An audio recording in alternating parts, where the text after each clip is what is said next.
Hi అండి. అందరికీ నమస్తే. మనిషి మంచివాడా, చెడ్డవాడా అన్నది వాళ్ళ మాటలతోనే నిర్ణయిస్తాము. మనం కోపంగా ఉన్నప్పుడు మాట్లాడిన ఒక్క మాట, ఆ తరువాత మన జీవితాన్ని, బంధాలను నాశనం చేసేంత పవరు ఆ మాటకుంటుంది. అందుకే ఈ వీడియోని ఆఖరి వరకు చూడండి. మీరు కోపంలో మాట్లాడే ముందు ఎందుకు ఆలోచించాలి అన్న విషయం మీకే స్పష్టంగా అర్థమవుతుంది. మనసు ఒక్క రోజులో కాదు, ఒక్క గంటకే మారిపోతుంది. మాట వెళ్ళిపోతుంది కానీ, తిరిగి రాదు అంటారు. నువ్వు కోపంలో ఉన్నప్పుడు ఎదుటి వాళ్ళ మనసును పిండేసేలా మాట్లాడతావు. కానీ ఆ తర్వాత నీ కోపం తగ్గిపోవచ్చు. నువ్వన్న మాటలు మర్చిపోవచ్చు. కానీ ఆ మాటలు మాత్రం వాళ్ళ మనసును వదిలిపెట్టవు. నీకేమీ గుర్తుండదు. కానీ వాళ్లకు మాత్రం చివరకు మిగిలేది బాధ మాత్రమే. మన మాటలే మన సంబంధాలపై ప్రభావాన్ని చూపిస్తాయి. ఒక్కసారి నీ మాటలు వలలాగా చుట్టేస్తాయి. ఒకరిని కలిపే మాటలు మాట్లాడితే నువ్వు వాళ్ళల్లో ఒకడిగా అవుతావు.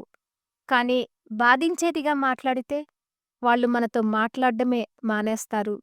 ముఖ్యంగా మన వాళ్లకు, మన కుటుంబానికి, మన స్నేహితులకు బాధ కలిగించే మాటలు మాట్లాడినప్పుడు వాళ్ళు ఫిజికల్‌గా నీకు దగ్గరగా ఉన్నా నీ మనసుకు మాత్రం దూరంగా వెళ్ళిపోతారు. అందుకే ప్రతి మాట అనే ముందు ఆలోచించాలి.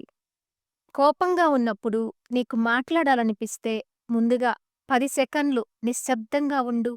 ఆ 10 సెకన్లు నీ జీవితాన్ని కాపాడగలవు. ఆ సమయంలో నీ మనసు నిన్ను ఓ ప్రశ్న అడుగుతుంది. ఈ మాట నేను నిజంగా అనాలా? ఈ మాట అనడం వల్ల ఏమవుతుంది అని. ఈ ప్రశ్నకు నిజాయితీగా నీకు నువ్వు సమాధానం చెప్పుకునే శక్తిని పెంచుకోడానికి ప్రయత్నించు. మౌనం ఎప్పుడూ మంచి జవాబే అంటారు. కొన్నిసార్లు మాట్లాడకపోవడం కూడా గొప్ప కళ అని అంటుంటారు. ముఖ్యంగా కోపంగా ఉన్నప్పుడు మౌనంగా ఉండగలిగితే అది నీ పక్క వాళ్ళ మనసును గెలుచుకునే అవకాశముంటుంది.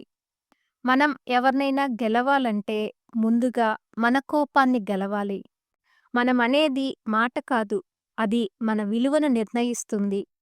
మీరు ఏ మాట అంటారో వాళ్ళకి గుర్తుండదు.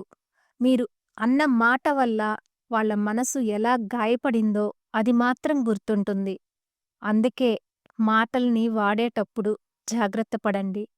ఎందుకంటే మన మనసులో కోపం మారిపోవచ్చు, కానీ మాటలు మాత్రం మిగిలిపోతాయి. మాటలే జీవితాన్ని మార్చేస్తాయి. జాగ్రత్త. ఈ వీడియో మీకు నచ్చితే లైక్ చేయండి, షేర్ చేయండి. అలాగే ఇటువంటి మరెన్నో మంచి మంచి వీడియోస్ కోసం బుజ్జి క్రియేషన్స్‌ని సబ్స్క్రైబ్ చేసుకోండి. Thanks for watching.